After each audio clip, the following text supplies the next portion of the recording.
como você virou meio quase garota propaganda da igreja em um certo momento. Como foi essa passagem, assim, Rafa, Andressa?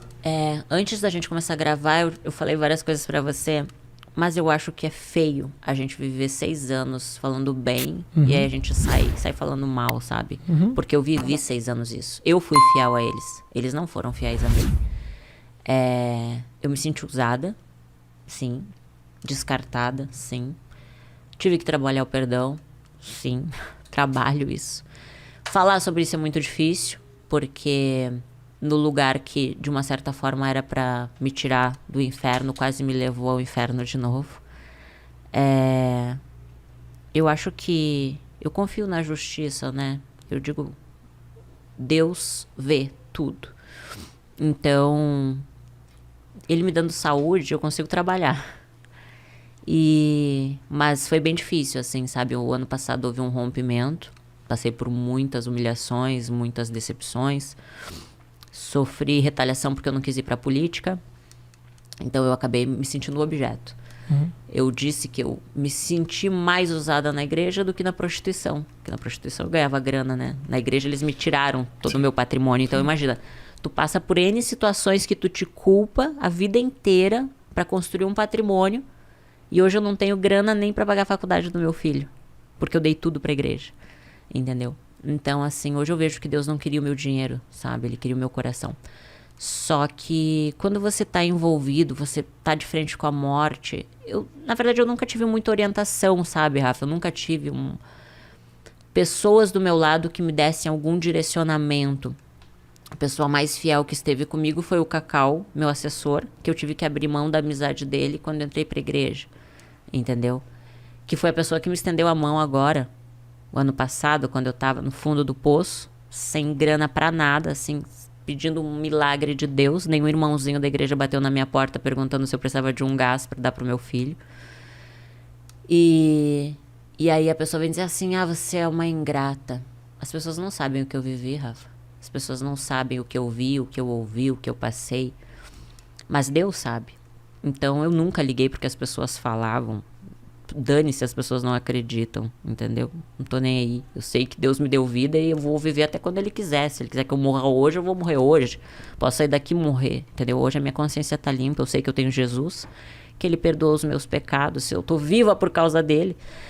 Então, o Jesus que eu acredito é muito mais que uma religião. Eu não tô presa a um CNPJ, eu não tô presa a um tijolo, eu não tô presa aos homens, eu não tenho medo de ninguém. Então... É difícil pra caramba você descobrir isso sozinha, né? A gente tava conversando isso antes, assim, é um processo que você não tem nenhuma... Não existe coach religioso que fala, não, olha, as coisas você vai se descobrir dessa forma. É no seu travesseiro, né, que você descobre. Na verdade, não existe nada melhor do que uma consciência tranquila. Acho que a nossa consciência fala muito. Acho que a forma de Deus falar com a gente, Rafa, é na nossa consciência, sabe? Porque sempre vai ter uma voz que vai dizer assim, legal, faz o que é ruim, faz o que é bom, sabe? Então, sempre existe os dois lados. Você sente isso? Que tem um diabinho e um anjinho o tempo inteiro contigo? Assim? Na verdade, todos nós temos, né? Que é o livre-arbítrio. As pessoas dão muito poder ao diabo, sendo que o diabo não tem domínio da gente, porque Deus é criador de tudo, Deus foi feito, Ele fez tudo, tudo é dele e para Ele, né? Então, as pessoas amedrontam muito as pessoas com o diabo, só que o ser humano escolhe, né? Eu escolhi me prostituir. Não foi o diabo que fez eu me prostituir, entendeu? Foram escolhas que eu tomei. E eu arquei por essas consequências. Então, acho que o diabo é os nossos pensamentos quando a gente se auto-sabota, quando a gente tem medo, quando a gente tem crenças limitantes, quando a gente acredita no que as pessoas dizem que a gente é, sendo que se a gente não é aquilo, a gente sabe quem a gente é, entende? Então, eu acho que o maior diabo é o nosso pensamento que nos auto-sabota. Por isso que hoje eu aprendi que a gente tem que olhar pra frente. Eu não posso mudar, Rafa, o que eu passei. Claro.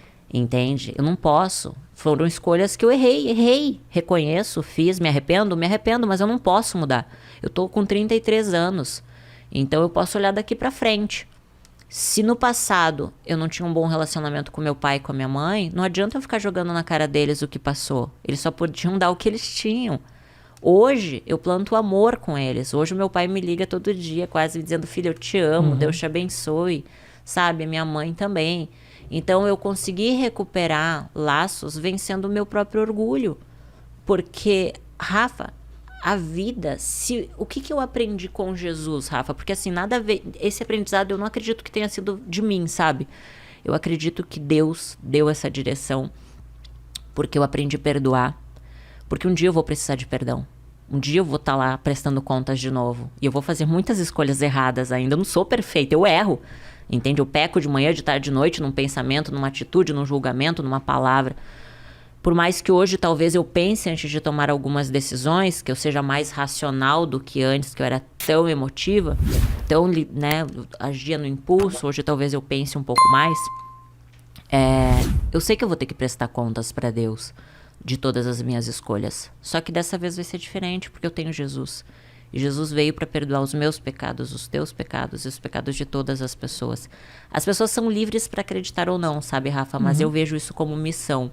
Eu saí da igreja, mas eu não perdi Jesus, entende? As pessoas me julgam muito, sabe? Porque depois que eu rompi com a igreja, o meu trabalho é o Miss Bumbum. Então o Cacau, que eu tive que abrir mão dele, da amizade dele, por causa da igreja, foi a pessoa que me estendeu a mão. Disse: olha, Dessa, o Miss Bumbum, eu tô morando fora do Brasil, ele não tá mais acontecendo, mas para te ajudar, vamos lá, vamos voltar com tudo. Eu disse: vamos, preciso de uma luz no fim do túnel, entendeu?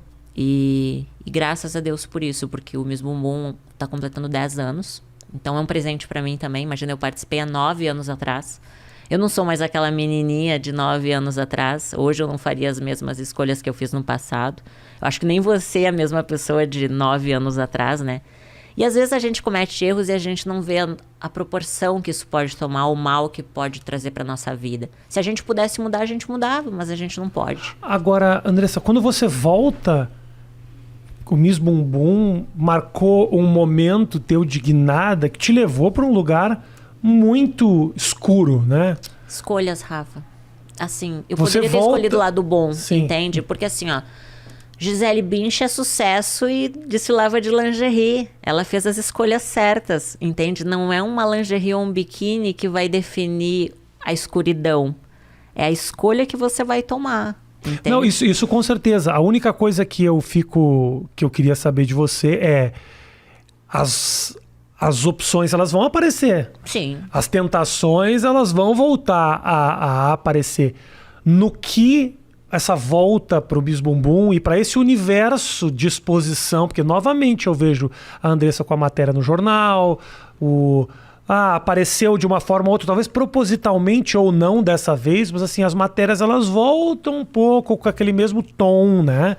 Que teve a impressão que eu tenho, assim, a jornada foi aquela exposição toda muito louca, depois a recuperação, o processo de saúde, a religião, e agora começa a beliscar naquela história. O que isso traz para você positivamente? Então, assim, Rafa, eu vou te falar uma coisa.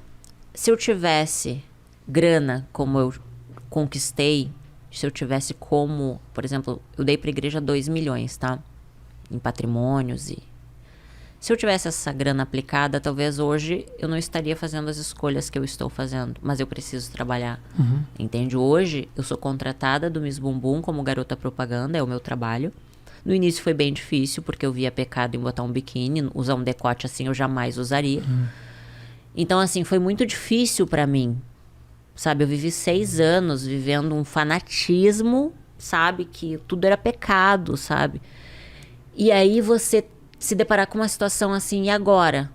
Eu preciso trabalhar, eu tenho filho para sustentar, eu tenho contas para pagar, sabe? Então é o meu trabalho. Eu tive que separar, dizer, não, esse é o meu trabalho, vou ter que vencer a mim mesma, os meus preconceitos. E comecei a tentar ver de outra maneira. Porque daí eu consegui entender uma coisa, Rafa. Que eu conheço pessoas religiosas que arrotam santidade e que traem os maridos. Entende? Eu conheço mulheres que são vestidas todas tapadas, mas humilham as pessoas.